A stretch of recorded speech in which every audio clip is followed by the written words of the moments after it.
नमस्कार, आप सभी का हार्दिक स्वागत है एनवीरा एजुकेशन के इस यूट्यूब चैनल पर। और मैं संपत लीडर आप सभी को राजस्थान कंप्यूटर शिक्षक भर्ती की तैयारी करवा रहा हूं। वरिष्ठ और बेसिक कंप्यूटर अनुदेशक की जो भर्ती आई हुई है उसकी तैयारी करवा रहा हूं, जिसके अंडर हमने कंप्यूटर के फंडामेंटल और आर्किटेक्चर की सीरीज को कंप्लीट कर लिया है। अगर आपने नहीं देखा है तो आप हमारे इस चैनल के ऊपर जाके प्लेलिस्ट वाले सेक्शन में उस सभी क्लासेज को एक साथ जो है आप एक्सेस कर सकते हैं। कंप्लीट जो है 0 to एडवांस लेवल की जो है आपको क्लासेस दी जा रही हैं, उसके साथ हैंड रिटन नोट्स भी आपको दिए जा रहे हैं। तो उन पीडीएफ नोट्स को डाउनलोड करने के लिए इस वीडियो के नीचे जो डिस्क्रिप्शन में आपको टेलीग्राम का लिंक मिलेगा, वहां से आप जो है उसको डाउनलोड कर सकते हैं। और आप चाहें तो टेलीग्राम के ऊपर जाके आप सर्च कर सकते हैं एनवीरा एजुकेशन, आप वहां पर भी जो है उस सीधा आपको चैनल मिल जाएगा, तो आप कोई भी वे अपना सकते हैं। चलिए, उसके बाद हमने जो डीबीएमएस का जो सीरीज स्टार्ट किया था उसमें हमने जो है बहुत सारे टॉपिक्स क्लियर कर लिए हैं। और एसक्यूएल से लास्ट पहले वाला अब ये लास्ट टॉपिक बचा है, इसके बाद हमारी एसक्यूएल स्टार्ट हो जाएगी। तो हमने जो रिलेशनल अलजेब्रा स्टार्ट किया था, तो आज जो है हम इसका जो लास्ट जो ऑपरेटर का प्रकार है, यानी इससे पहले बेसिक सारे ऑपरेटर्स जान लिए हमने।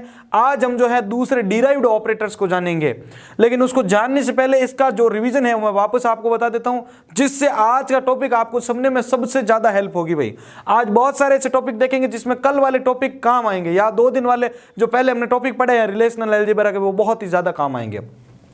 सबसे पहला पॉइंट याद रखो, रिलेशनल अलजेब्रा क्या है? मैथमेटिकल एक्सप्रेशन है, जिसमें ऐसे बहुत सारे एक्सप्रेशंस होते हैं जो मिलकर क्या करते हैं, रिलेशनल अलजेब्रा का निर्माण करते हैं। अब उन एक्सप्रेशन का अलग अलग जगह पे अलग अलग तरीके से यूज किया जाता है। रिलेशनल अलजेब्रा जो आरए जो है, इसका सबसे जो इंपॉर्टेंट पॉइंट है वो क्या ध्यान रखना आपको, कि ये एसक्यूएल लैंग्वेज का बेस लैंग्वेज है। ये एसक्यूएल लैंग्वेज का बेस है, मतलब जो स्ट्रक्चर क्वेरी लैंग्वेज है उसका बेस कौन सा है? रिलेशनल अलजेब्रा है। रिलेशनल अलजेब्रा में आपने देखा होगा ऑपरेटर्स में जो काम होता है, डिट्टो वही काम आपके किस में होता है? एसक्यूएल के अंदर होता है। तो एसक्यूएल के अंदर जो कार्य प्रणाली यूज की गई ना, मेथड जो, वो इसी से यूज किए गए हैं। इसको किसने बनाया था? ईएफ कोड ने 1970 में, ठीक है ना, रिलेशनल अलजेब्रा को। तो इसमें हमने उसके बाद जो है पहला प्रकार देखा था। मैं फास्टली रिवाइज करूंगा भाई, इतना डीपली नहीं देखें क्योंकि आपको क्लासेज जो है अवेलेबल है, वहां से देख सकते हैं आप। तो मैंने इसका जो फर्स्ट जो टाइप्स है वो आपको डिस्कस करवाया था, ठीक है ना, जिसमें थे सारे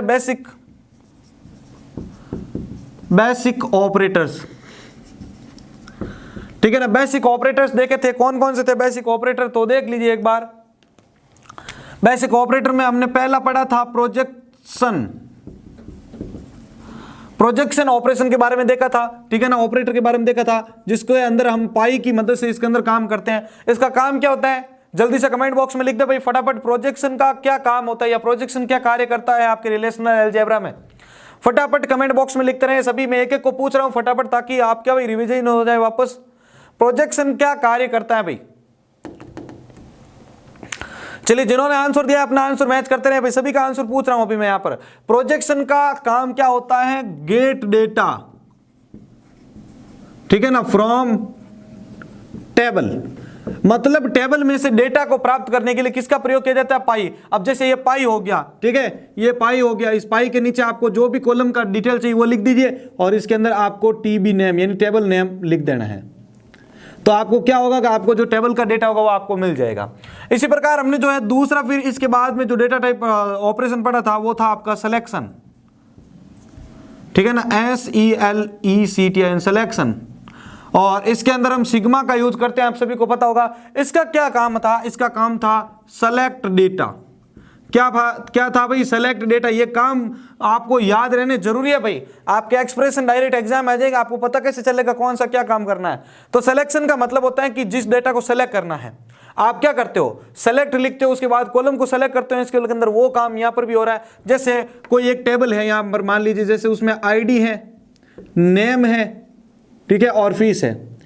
मुझे इस आईडी और फीस को सेलेक्ट करना है, तो मैं कुछ इस प्रकार से इसको लिखूंगा, ये सिग्मा, उसके बाद लिखूंगा यहां पर आईडी और फीस। कौन सी टेबल है? तो टेबल का नाम यहां पर लिख दीजिए आप, जो भी टेबल नेम है आपका, ठीक है। ये था आपके सिलेक्शन ऑपरेशन। तीसरा उसके बाद हमने देखा था वो था आपके क्रॉस प्रोडक्ट। आज वाले टॉपिक के लिए बहुत इंपॉर्टेंट है, याद रखना, समझ लेना इसको। क्रॉस प्रोडक्ट का यूज किया था। क्रॉस प्रोडक्ट क्या होता है? 2 टेबल्स जो होती हैं, ये 2 टेबल्स है, इनका आपस में ज्वाइन करवाने के लिए काम आता है। अब यहां से आपको हिंट भी मिल गया होगा कि क्रॉस प्रोडक्ट का यूज किसके लिए किया जाता है, दो टेबल को आपस में ज्वाइन करने के लिए। और ज्वाइन कब होगी, जब इन दोनों टेबल को आपस में एक दूसरे एट्रीब्यूट की जो है एट्रीब्यूट को एक्सेस करने की जो है जरूरत होगी, तभी ये टेबल को ज्वाइन होगी। मतलब मैंने आपको कल एग्जांपल भी दिया था, जैसे आईडी इसमें है और यहां पर जैसे उसका सैलरी है। अब आपको पता करना है कि आईडी नंबर 101 का सैलरी क्या है, जबकि सैलरी दूसरे वाले इसमें टेबल में है, तो फिर क्या करना, आपको दोनों टेबल्स को आपस में ज्वाइन करना पड़ेगा। तो ज्वाइन करने के लिए आप क्रॉस प्रोडक्ट का यूज करेंगे, इसको एक्स से डिनोट करते हैं।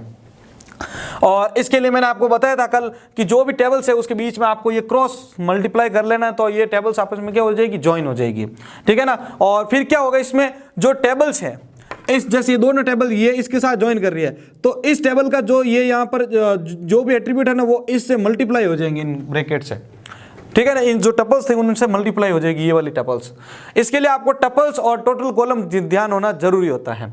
आगे देखो, चौथा हमने इसके बाद में डिस्कस किया था, इसके बाद हमने जो चौथा डिस्कस किया था वो था आपके सेट डिफरेंस का। ये सारा मैंने लिखवाया भी है आपके, और नोट्स भी दिया है आपको, जो है ग्रुप के अंदर शेयर कर दिया है। सेट डिफरेंस को हम माइनस से डिनोट करते हैं, ठीक है ना। अब ये क्या था भाई, सेट डिफरेंस, ये क्या था कि दोनों टेबल्स में से सेट्स जो थे उनमें से क्या करना है, डिफरेंस निकालना है। इसके लिए मैंने आपको एक एग्जांपल भी बताया था, जैसे ये मेरे पास दो सेट है। अब ये काम कैसे करेगा, जैसे इसमें 1 2 और 3, इसमें है 3 और 5, तो ये क्या करेगा, जो सेम डेटा आ रहा है ना उसको रिमूव कर देगा। अब इसमें इसको ज्ञात करने से पहले आपको ए बट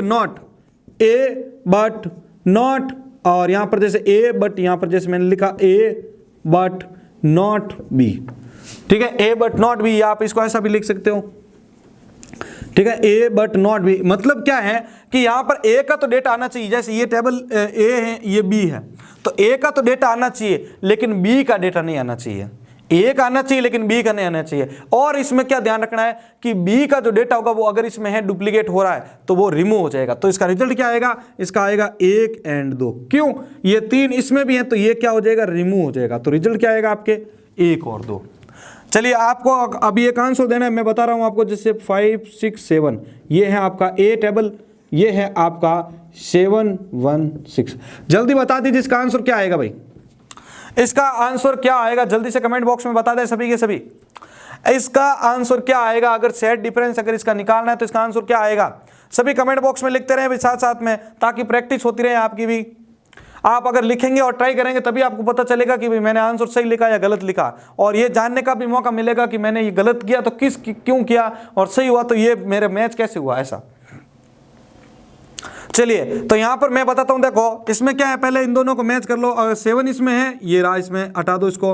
और कौन सा है, 5 और 6 है, तो 5 इसमें नहीं है, 6 है इसमें, देखो ये 6 रहा, तो इसका रिजल्ट आएगा आपके 5। बस सिंपल सा है, ये सेट डिफरेंस था कल, ठीक है ना। ए बट नॉट बी वाला ध्यान रखना है। आज हम जो ये टॉपिक डिस्कस करेंगे ना, दूसरा वाला डिराइव्ड वाला, उसमें सारे के सारे ऑपरेशन वापस रिपीट होंगे, याद रखना, और बहुत ही ज्यादा हेल्प होंगे अपन के लिए। उसके बाद हमने जो है 5 देखा था, वो था आपके यूनियन का, जिसको हम यू से डिनोट करते हैं। ये क्या था, सेट डिफरेंस की तरह ही है ये। अब इसमें क्या होगा, जो डुप्लीकेट डेटा है, सेट डिफरेंस में क्या था, डुप्लीकेट डेटा आ रहा है दोनों सेट्स में, तो वो रिमूव हो जाता था और ए वाला डेटा आ जाता था बाहर। लेकिन इसमें दोनों टेबल का डेटा भी आएगा ना, डुप्लीकेट में से एक डेटा भी आएगा। जैसे मैं यहाँ पर ये 2 सेट ले रहा हूँ अगेन, इसमें 1 2 ये 3, इसमें मैं लेता हूँ 4 3 और 2। अब इसमें क्या है भाई कि इनमें दोनों टेबल का डेटा आएगा, यूनियन के मदद से हम देख रहे हैं, तो इन दोनों का डेटा जो है वो डेटा आएगा, मर्ज हो जाएगा। लेकिन जो डुप्लीकेट डेटा होगा उसमें सिर्फ एक ही जाएगा। इस सेट डिफरेंस में क्या था, अगर ये 3 और 3 इसमें तो हट जाते थे, लेकिन इसमें एक, या तो ये 3 उठा लो या ये 3 उठा लो, बाहर आ जाएगा। तो उसका फाइनल रिजल्ट क्या आएगा आपके, 4 इसमें नहीं है, ठीक है 4 आ जाएगा, और 3 इसमें भी है, इसमें भी है, ठीक है 3 आ जाएगा, 2 इसमें भी है, इसमें भी है, तो ये 2 आ जाएगा। अब मान लीजिए जैसे एक और वैल्यू है, जैसे 9 इसमें नहीं है, कोई बात नहीं, ये 9 तो यहाँ पर आ ही जाएगा। ये आपके हमने कल जो है 5 पॉइंट डिस्कस किया था, कौन सा, यूनियन का। और उसके बाद हमने जो लास्ट डिस्कशन किया था वो था आपके 6th नंबर पे, कौन सा, रीनेम वाला। कौन सा था भाई, रीनेम वाला, जिसको हम कुछ इस प्रकार से डिनोट करते हैं। सिंपल सा है, जिस टेबल या एट्रीब्यूट का आपको नाम चेंज करना है, जैसे कोई टेबल है, ठीक है, ये टेबल नंबर, जैसे टेबल का कोई नाम है और इसके अंदर ये एट्रीब्यूट है, तो एट्रीब्यूट का और टेबल का नाम जांच करने के लिए, चेंज करने के लिए आप किसका, रीनेम का यूज करोगे। तो कैसे लिखोगे आप, ये लिखा मैंने, न्यू नेम लिख दो यहाँ पर। जैसे मैं स्टूडेंट नाम की कोई टेबल है, ठीक है, उसको एसटीडी करना चाहता हूं तो मैं इस प्रकार से लिख दूंगा। तो अब न्यू नेम क्या होगा, एसटीडी, पुराने टेबल का नाम क्या था, स्टूडेंट। ठीक है, अगर मैं ब्रैकेट्स का नाम चेंज करना चाहता हूं, जैसे ब्रैकेट्स है दोनों के दोनों, ये कॉलम, ये ए और बी है, इसको एक्स वाई करना चाहता हूं तो इसके आगे ब्रैकेट में आप एक्स वाई कर दो, सिंपल सी राम कहानी है। तो ये आपके कल हमने बेसिक जो लास्ट 2 पार्ट थे उसके अंदर हमने ये सारे के सारे डिस्कस किए थे। आपको आज ये ज्यादा समझ में अच्छे से आए इसलिए मैंने ये पूरे के पूरे वापस समझाए भाई। ठीक है, तो जल्दी से इसका स्क्रीनशॉट ले लीजिए। फिर नेक्स्ट हम आगे बढ़ते हैं और दूसरे ऑपरेटर्स के बारे में बात करते हैं। ये बेसिक ऑपरेटर हो गया, अब डिराइव्ड ऑपरेटर की बात करते हैं भाई। चलो भाई, अब हम जो है इस रिलेशनल अलजेब्रा का जो दूसरा प्रकार है ऑपरेटर का वो डिस्कस करते हैं। दूसरा प्रकार है आपका कौन सा, डिराइव्ड ऑपरेटर्स। ठीक है ना, तो पहला तो बेसिक का आपको सभी को समझ में आ चुका है, उसका रिवीजन भी वापस कर लिए हैं। जो आज पहली बार जुड़े हैं सभी जो है वीडियोस को देख लीजिएगा ताकि आपको ये टॉपिक जो है वो समझ में आए। डायरेक्ट इन टॉपिक्स के ऊपर जंप मत कीजिएगा क्योंकि ये सारा आपके ऊपर से ही निकलेगा फिर। ठीक है ना, एक बार उसको वापस जरूर देख लीजिएगा आपको टाइम निकाल कर। चलिए, अब जो है हम सेकंड ये डिस्कस कर रहे हैं भाई डिराइव्ड ऑपरेटर्स को। वीडियो अच्छा लग रहा है तो लाइक जरूर करते रहें साथ में। तो इसमें जो मेन जो ऑपरेटर्स हैं वो कौन कौन से ऑपरेशंस हैं। पहला है आपका ज्वाइन, कौन सा है, ज्वाइन। ठीक है, जॉइंस को मैंने आपको अलग से एक पूरा वीडियो बना के इसकी सीरीज डाली थी मैंने 3 चैप्टर के अंदर, तो वो जॉइन का वीडियो आप वहां से देख लीजिएगा। ठीक है ना, मैंने ऑलरेडी पढ़ा दिया है सारा का सारा, क्योंकि ये वापस पढ़ाने बैठेंगे तो वो ही वापस 2 या 3 चैप्टर खराब करो या 2 चैप्टर खराब करो, तो ये मैंने आपको पढ़ा दिया है। ठीक है ना, और आई बटन में उसका आपको लिंक भी मिल जाएगा, और आप चाहें तो चैनल के ऊपर प्लेलिस्ट में जाएंगे तो वहां पर आपको डीबीएमएस की जो प्लेलिस्ट है उसमें ये जॉइंस के 3 चैप्टर मिल जाएंगे। ठीक है ना, तो जॉइंस जो भी नेचुरल जॉइन है, जो भी सारे जॉइंस है वो सारे के सारे इसमें आ जाएंगे आपके। ठीक है, नेचुरल, इनर, आउटर जो भी है वो सारे के सारे वहां मिल जाएंगे। फिर दूसरा आता है भाई आपके, दूसरा आपके जो टाइप्स होगा वो होगा आपके, एक तो इंटरसेक्ट हो गया और एक हो जाएगा डिवीजन। कौन सा हो जाएगा भाई आपके, डिवीजन हो जाएगा। ठीक है ना, तो इनके बारे में है। और तीसरा है आपका इंटरसेक्ट। ठीक है ना, जिसको इससे डिनोट करते हैं। तो आज हम जो वीडियो के अंदर अभी जो हम डिस्कस करेंगे वो कंप्लीट जो हो जाएगा ये चैप्टर अपना वो है ये दोनों, डिवीजन और इंटरसेक्ट, इन दोनों के बारे में अब जो है हम इस वीडियो के अंदर डिस्कस करेंगे। तो भाई ये जॉइन का तो मैं आपको बता देता हूं, वैसे ब्रीफली मैंने समझा रखा अलग से पूरा चैप्टर बना के, लेकिन एक आपको हिंट दे देता हूं इसके बारे में कि जॉइंस जो होता है वो 2 टेबल्स को आपस में ज्वाइन करने के लिए यूज होता है, इसको डिनोट करने के लिए होगा। अब आपके माइंड में आ रहा होगा कि ये सिंबल जो है इसको याद कैसे रखते हैं। जैसे ये टेबल इससे क्रॉस कर रही है, फिर ये देखो क्रॉस कर रही है, फिर ये वापस इससे डेटा जो है ये वाली जो टेबल है इससे डिनोट कर रही है, तो देखो ये दोनों आपस में टेबल ज्वाइन हो गई। ठीक है, तो ये इसलिए हम जो है इस टेबल को ज्वाइन जो होता है वो इसको इस सिंबल से जो है हम डिनोट करते हैं। चलिए, अब मैं जो है ये दूसरा वाला जो है डिवीजन इसको ले रहा हूं और आसानी से समझते हैं। एक क्वेश्चन लेंगे हम, ठीक है ना, क्वेश्चन की मदद से समझेंगे इसको। तो मैं इसको एक बार क्लियर कर रहा हूं, स्क्रीनशॉट ले लें। दूसरा और ये तीसरा, ये तीनों के तीनों इसके टाइप्स हैं। ठीक है ना, चलिए जब सभी ने इसका ले लिया होगा स्क्रीनशॉट। ठीक है ना, अब हम इस डिवीजन मेथड जो है इसके बारे में डिस्कस करना शुरू करते हैं भाई। ठीक है, अब डिवीजन वाले को ध्यान से समझिएगा, क्वेश्चन की मदद से समझाऊंगा। इंटरसेक्ट तो छोटा टॉपिक ही है।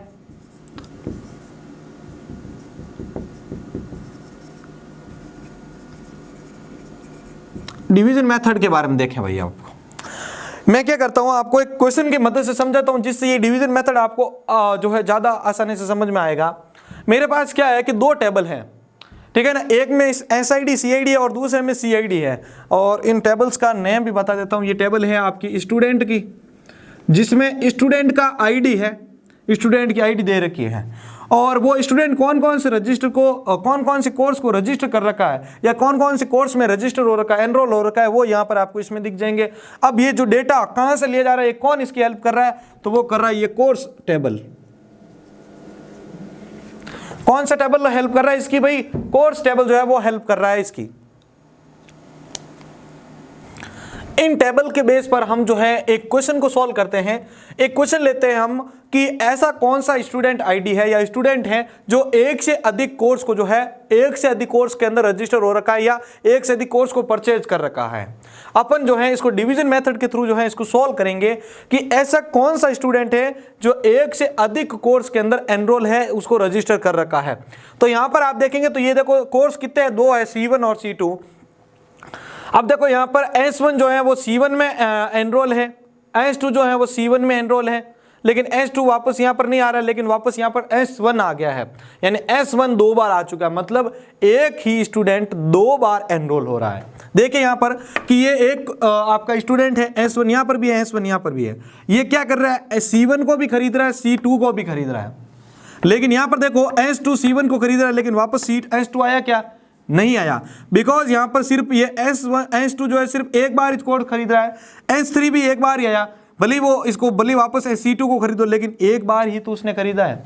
यानी कोर्स यानी स्टूडेंट जो है वो एक बार आ रहा है, कोर्स 2 बार आ रहे हैं। ये देखो S1 ने C1 को भी खरीदा, S1 ने C2 को भी खरीदा, लेकिन ये तो आपको टेबल के माध्यम से देखते पता चल गया कि इसको जो है C2 ये S1 ये है, मतलब यहाँ पर S1 जो है वो 2 बार खरीद रहा है। लेकिन हम इसको रिलेशनल अलजेब्रा की मदद से कैसे सॉल्व करेंगे, रिलेशनल अलजेब्रा की मदद से इसको कैसे सॉल्व करेंगे, तो देखो सबसे पहले हम क्या करते हैं, इनको करेंगे। अब देखो अपन को लेना है इसका हेल्प, तो अपन का हेल्प कौन सा करेगा, कोर्स आईडी। किसके अंदर हेल्प करेगा, आपका स्टूडेंट आईडी के अंदर, स्टूडेंट टेबल के अंदर। तो इन दोनों को पहला काम क्या करना है, अपन को क्रॉस मल्टीप्लाई करना है, क्रॉस प्रोडक्ट करना है, इसको ज्वाइन करना है।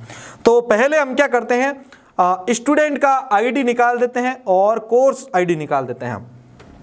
तो इसके लिए सिंटैक्स आप सभी को पता ही होगा, किसी भी टेबल से कोई भी एट्रीब्यूट को प्राप्त करने का। तो मैं यहां पर लिख देता हूं, जैसे मैंने लिखा पाई ऑफ SID फ्रॉम, टेबल का नेम क्या है भाई, स्टूडेंट। क्या नेम है, स्टूडेंट। अब ये तो आ जाएगा इसका SID बार, ठीक है। फिर मैं क्या करता हूं, कोर्स आईडी बार निकालता हूं। तो मैंने कोर्स निकालने के लिए पहले मैं इसको ज्वाइन कर लेता हूं भाई, ठीक है ना। तो मैं ये कोर्स को जो है ज्वाइन कर लेता हूं, इसको, ये कोर्स मैंने ज्वाइन कर लिया। तो मैं यहां पर अब निकालता हूं पाई of CID from course table, यानी 2 टेबल है उसमें से SID और CID निकाले। तो इसका रिजल्ट क्या होगा भाई, अब यहां पर देखो इसकी SID बाहर आ जाएगी। तो इसकी SID क्या है, S1 S2 S3, ठीक है। तो ये आ जाएगी आपकी S1 S2 एंड S3।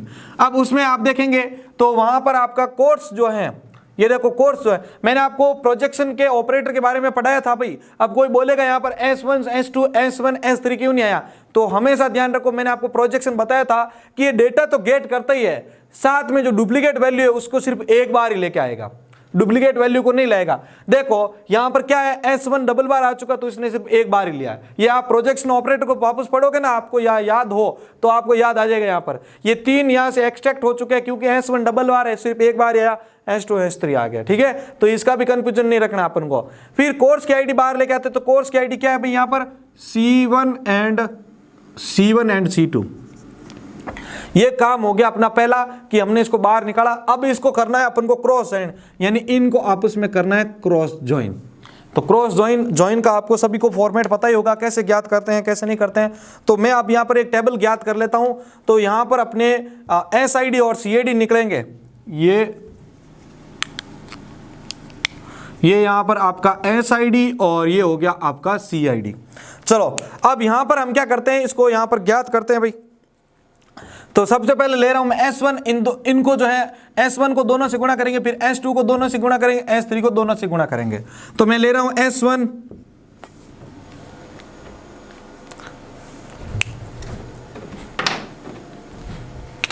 देखिए यहां पर अब मैं ले रहा हूं पहला S1 को क्या गुणा C1 से, ये C1 आ गया, फिर S1 को वापस C2 से, तो ये S1 C2 आ चुका है। फिर बात आती है S2 की, तो S2 को लिख दो यहाँ पर, S2 को गुणा करेंगे C1 से, S2 को गुणा करेंगे C2 से। इसी प्रकार फिर क्या करेंगे हम, इस प्रकार से हम S3 को भी निकाल लेंगे, S3 को गुणा करेंगे C1 से, S3 को गुणा करेंगे C2 से, ठीक है। ये आ चुका है अपने पास ज्वाइन वाला जो टेबल है वो अपने पास आ चुका है भाई। तो यहाँ तक सभी को समझ में आ चुका है। मैंने क्या किया है यहाँ पर मैंने किया है कि ये दोनों टेबल का SID और CID निकाला है बाहर, इनको आपस में कर दिया मैंने क्रॉस ज्वाइन। यानी क्रॉस प्रोडक्ट कर दिए, एक्स से डिनोट कर रखा ऑलरेडी। तो फिर क्या ज्वाइन कैसे होता है भाई? ज्वाइन का जो आप टॉपिक पढ़ोगे मेरा, तो आपको समझ में आना चाहिएगा कि जो रो दे रखी है, जो टपल दे रखी है, उसको इन जो भी टेबल्स होती है, दूसरी टेबल्स, उसकी सारी टपल से गुणा करना है। फिर इस दूसरे की बारी सारी टपल्स, तीसरे की बारी इस सारी टपल से गुणा। तो ये होता है क्रॉस ज्वाइन आपके। अब मैंने यहाँ पर क्रॉस ज्वाइन कर लिया तो ये मेरे पास आ चुका है। अब अगर इसके हिसाब से देखें तो सारे के सारे स्टूडेंट मल्टीपल कोर्स के अंदर जो है एनरोल है। लेकिन अपन को क्या निकालना है कि वही स्टूडेंट जो एक से अधिक हो। तो उसके लिए अब क्या करेंगे, इसमें से हम एक्चुअल जो अपनी टेबल है, एक्चुअल जो टेबल है अपनी, उसको इसमें से क्या कर देंगे, हम सेट डिफरेंस कर देंगे, यानी लेस कर देंगे। तो देखो यहां पर मैं सेट डिफरेंस के लिए अब इसका ये जो है चेंज कर देता हूं मैं। तो मैं इसको हटा रहा हूं भाई अभी, ठीक है। जो एक्चुअल टेबल है अब उसके अंदर से हम जो है इसको कर देंगे। तो मैं ये सारा का सारा भाई नीचे लिख के आ रहा हूं, ठीक है ना, ताकि आपको समझ में आए ये, क्योंकि बहुत बड़ा हो जाएगा फिर बाद में। तो मैं यहाँ पर ले रहा हूँ ये पाई ऑफ SID लिया था मैंने, ठीक है। कौन सी टेबल से लिया था मैंने? स्टूडेंट टेबल से लिया था। और इसको मैंने क्रॉस ज्वाइन किया था pi of CID from course table से, pi of CID from course table. अब इसमें से क्या करेंगे हम भाई, इसमें से हम क्या करेंगे, इसमें से हम लेस कर देंगे एक्चुअल जो टेबल है उसको। तो टेबल का नेम क्या है? तो उस टेबल का नेम हम यहाँ पर लिख देंगे, हम यहाँ पर ये टेबल है अपनी स्टूडेंट, ठीक है ना। स्टूडेंट टेबल को इसमें से लेस कर देंगे, ये अपनी स्टूडेंट टेबल है, इसको लेस कर देंगे इनमें से। और इस स्टूडेंट का चाहिए क्या अपन को क्या प्राप्त करना है? अपन को SID ज्ञात करनी है, ये SID। तो हमेशा लास्ट तक SID के अंदर ही दौड़ना। तो ये इसमें से हमने सेट डिफरेंस कर दिया SID को, ठीक है ना। ये पाई ऑफ SID, इसको समझो कि मैंने इन दोनों को क्रॉस ज्वाइन किया तो उसका रिजल्ट आया ये। अब इसमें से एक्चुअल जो टेबल है अपनी ये स्टूडेंट की, इसका SID अपन को बाहर निकालना है। मैंने शुरू में क्वेश्चन क्या बोला था कि ऐसे स्टूडेंट के SID निकाली जो एक से अधिक कोर्स के अंदर एनरोल हो। तो ज्ञात क्या करना है अपन को? SID ज्ञात करना है। अब यहां पर क्या किया मैंने कि ये जो टेबल एक्चुअल ज्ञात हुई थी, इसके अंदर जो रियल जो टेबल है उसको लेस कर देंगे। तो रियल टेबल कौन सी है? स्टूडेंट। अब इसमें से भी क्या चाहिए? SID या CID। तो मैंने पाई ऑफ प्रोजेक्शन ऑफ यहां पर क्या लिख दिया? SID, मतलब SID का डेटा आएगा। अब देखिए यहां पर मजेदार चीज यहां पर देखिएगा कि अब यहां पर जो ये रियल टेबल है, अब यहां पर मैं देखो भाई इसको अलग से यहां नहीं बना रहा हूं, मैं यहीं से सीधा लेस कर रहा हूं, ठीक है ना। तो अब क्या होगा कि ये जो दो टेबल है, ये वाली टेबल और ये टेबल, ये टेबल और ये टेबल जो है ये वाली, इसमें और इसमें आपस में क्या होगा? Set difference. सेट डिफरेंस को अभी आज भी पढ़ाया था मैंने, और 2 दिन पहले सॉरी लास्ट वाले क्लास के अंदर भी पढ़ाया था। सेट डिफरेंस क्या करता है भाई? सेट डिफरेंस क्या करता है कि ये करेगा आपके A, ठीक है, A बट नॉट B। मतलब क्या है इसका? A बट नॉट B का मतलब होता है, A बट नॉट B का मतलब क्या है कि इसमें A का डेटा तो होना चाहिए लेकिन B का नहीं। जैसे ये 2 है अपने पास सेट, इसमें वैल्यू है 1 2 3, इसमें 3 और 4। तो इसमें क्या होगा? A का डेटा तो बाहर आएगा, B का नहीं आना चाहिए। लेकिन बी भी क्या कह रहे हैं कि मेरा डेटा नहीं आया, कोई प्रॉब्लम नहीं, लेकिन मेरा जो डुप्लीकेट डेटा इसमें पड़ा है वो भी नहीं आने दूंगा। तो रिजल्ट क्या आएगा इसका? 1 और 2। बिकॉज यहां पर 3 इसमें भी है 3 इसमें भी है, तो ये रिमूव हो जाएगा। ये सेट डिफरेंस का नियम है, मैंने आपको कई दफा इसको बहुत ही एग्जांपल से समझा चुका हूं मैं। तो यहां पर ये क्या था? 3 था इसमें, वो हट चुका। अब देखो 3 और 4 यहां पर नहीं आ रहा है, ना ही 4 यहां पर आ रहा है, सिर्फ रिजल्ट आएगा 1 और 2। तो वो चीज अपन को यहां पर करनी है। अब सेट डिफरेंस अगर इन दोनों के बीच में करूंगा मैं, तो एक और नई टेबल जनरेट होगी। देखो अब सेट डिफरेंस करते हैं, पूरा ध्यान से समझिएगा नहीं तो आप कंफ्यूज हो जाएंगे भाई। अब इन दोनों टेबल के बीच में मैं कर रहा हूं सेट डिफरेंस। ए कौन है? ये। बी कौन है? ये, ठीक है। ए ये वाली टेबल है और बी वो वाली टेबल है। अब इसको सेट डिफरेंस करो रे, तो यहां पर क्या होगा? ये टेबल में से ये टेबल लेस होगी। कैसे? अब देखो, क्या S1C1 उसमें है? क्या S1C1 ये रहा, S1C1 है, तो मैं इसको क्या कर देता हूं? कट कर देता हूं। क्या S1C2 है? क्या S1C2 इसमें है? तो S1C2 ये रहा, तो ये भी यहां से क्या हो जाएगा? रिमूव हो जाएगा। मतलब मैंने आपको बोला था ये 2 गोले थे ना, ये 2 गोले, तो इसका डेटा तो नहीं आएगा, लेकिन ये डेटा अगर इसमें भी है तो ये भी नहीं आने देगा। इसका जो ओरिजिनल डेटा होगा ना वो इस बार आएगा। तो वो डेटा डुप्लीकेट हो रहा है। देखो S1C1 उसमें भी है, तो उसने बोला कि मैं नहीं आ रहा हूं तो तेरे को भी नहीं आने दूंगा। तो इसने क्या बोला कि हटा इसमें से, तो ये S1C1 हट गया इसमें से। फिर S1C2 की बारी आई, तो S1C2 ये रहा, देखो S1C2 ये भी रिमूव हो गया। फिर बारी आई S2C1 की। S2C1 है क्या इसमें? तो ये रहा S2C1 यहां पर, ये S2C1 भी रिमूव हो गया। देख लीजिए आपके सामने, मैंने ये गोले वाला उदाहरण दिया था, नहीं यहाँ पर अप्लाई करना आपको। S2C1 है क्या, ये रहा S2C1। फिर बारी आती है क्या, S2C2 है क्या, S2C2 नहीं है भाई। तो यहाँ पर अपनी पहली रो कौन सी सेलेक्ट हो गई, ये वाली। दूसरा देखो क्या S3C1 है क्या, S3, ये रहा S3C1 नहीं है, S3C2 है। तो ये भी टेबल सेलेक्ट हो गई, रो सेलेक्ट हो गई, सॉरी। फिर लास्ट S3C2 है क्या, तो यहाँ पर देखते हैं S3, ये रहा S3C2, तो ये भी रिमूव हो चुकी है।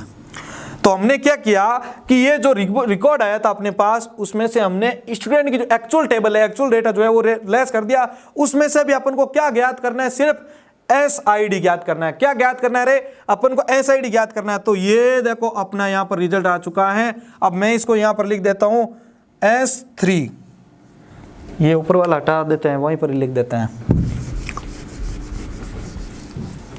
ये देखिए यहाँ पर मैं ले रहा हूँ इसको, और यहाँ पर अपना रिजल्ट आया था, ये दोनों मैं यहाँ लिख रहा हूँ भाई, S2C2, फिर क्या था S3 और C1।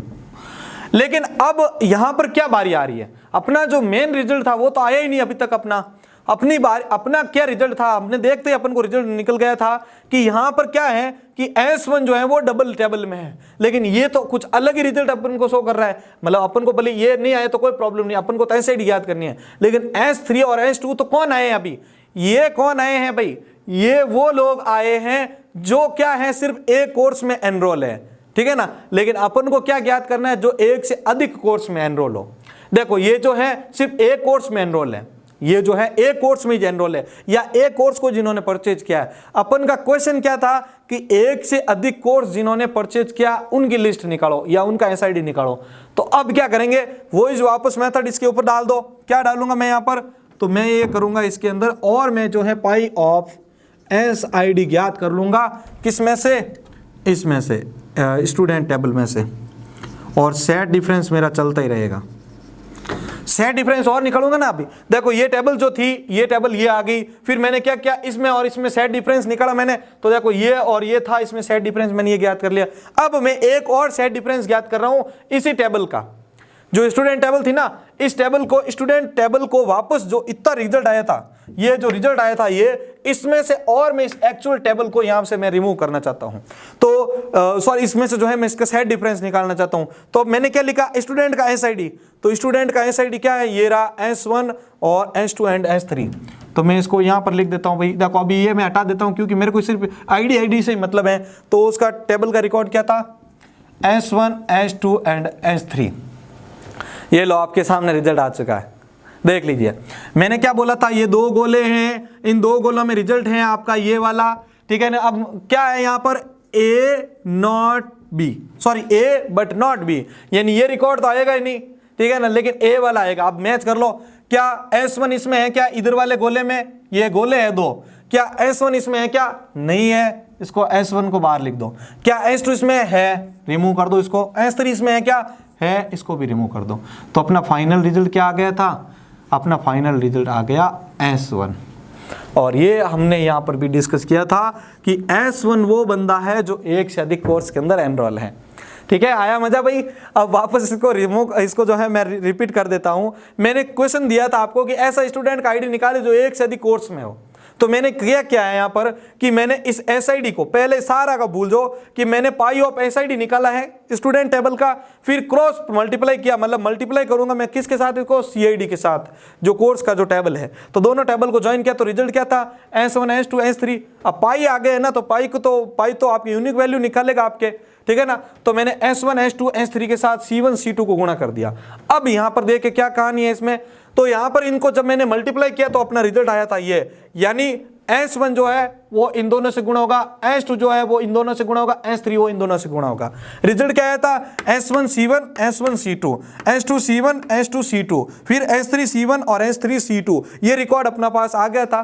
अब इसमें से अपन को क्या करना था, सेट डिफरेंस ऐड करना था। तो ये सेट डिफरेंस निकाला था मैंने स्टूडेंट, और इसमें से भी मेरे को सिर्फ SID ज्ञात करनी है, क्योंकि अपन का लास्ट तक क्वेश्चन SID पे डिपेंड रहेगा। तो मैंने क्या किया, ये जो टेबल थी इसमें से जो एक्चुअल टेबल थी स्टूडेंट उसको लेस कर दिया। अब यहां पर भी ए बट नॉट बी वाला नियम लागू होगा। तो यहां पर क्या है भाई, अब इसमें S1 C1 इसमें भी ये रहा तो ये रिमूव हो चुका है। S1 C2 ये रहा यहां पर रिमूव हो चुका है। S2 C1 ये रहा रिमूव हो चुका है। फिर S2 C2 नहीं है तो ये बाकी बच गया इसमें। फिर S3 C1 तो S3 C1 नहीं है तो ये भी बच गया। फिर S3 C2 ये रहा, ये रिमूव हो चुका है। अब ये अपना रिजल्ट आया था क्या, इसमें से अपना जो ये रहा रिजल्ट, इसमें से रिजल्ट आया था S2 एंड S3, ये मैंने लिख दिया S2 एंड S3।